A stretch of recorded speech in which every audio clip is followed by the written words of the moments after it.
Hi, my name is Michaela, and today we're going to be talking about sex ed classes, specifically how sexual education classes should be required in all high schools nationwide. Sex ed classes help to prepare students for real life. Sex is a fact of life, and most sexual education courses in high schools now are abstinent-based in their teaching, which is impractical. Telling them just don't do it doesn't really prepare them. It doesn't give them any of the information that they need.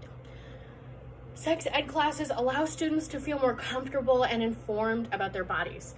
That can lead to a lessened potential of health issues and a lower probability of sexual assault. So, if they don't know the symptoms of STIs, sexually transmitted infections, they don't know what to look for, they don't know the long-term effects that they can have on their body, they don't know how to get it treated, and if they don't really know about their body, they're probably going to be uncomfortable going to their parents or a healthcare provider.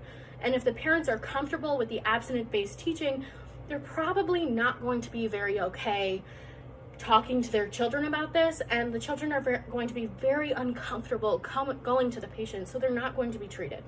That also plays into the lower probability of sexual assault. The more they know about their bodies, the more they know about consent, the better they can protect themselves. So, according to the American College of Obstetrics and Gynecology, students have demonstrated that comprehensive sexuality education programs reduce the rates of sexual activity, sexual risk behaviors such as increased number of partners and unprotected intercourse, STIs, and adolescent pregnancy.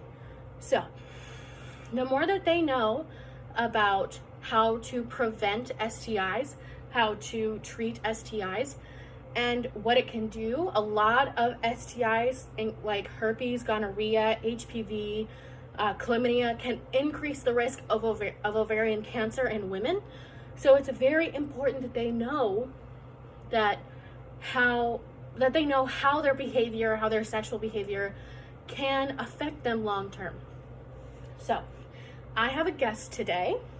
Her name is Jessica. Jessica is a 15-year-old girl. She did not get a comprehensive sexual education course in high school. She did get a boyfriend. She had unprotected sex with her boyfriend just one time, and she got pregnant, her baby. So I was talking to Jessica about her pregnancy and how she felt pregnant, and I said, Jessica, did you know that you were ovulating when you had unprotected sex with your boyfriend? And she said, what's ovulating? So she was extremely ill-informed. It wasn't that she had misinformation, she just didn't have any information. So obviously, to decrease pregnancy, it is important that they know how to not get pregnant. Sex ed classes have proven to decrease pregnancy and abortion rates. So a lot of the religious-based teachings come from abortions. They don't want sex to be talked about. They don't want sex to happen. They don't want abortions to happen. But the best way to prevent abortions is to give teens the information that they need to prevent pregnancy. And going on that religion-based teaching, there is no national or centralized religion in America.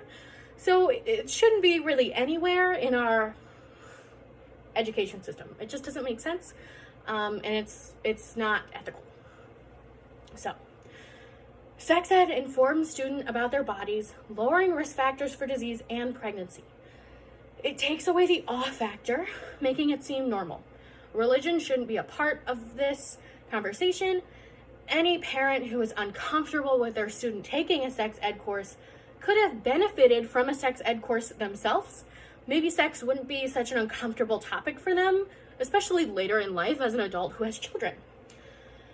Any preconceived and inaccurate disadvantages of sex ed courses are vastly outweighed by the benefits of them.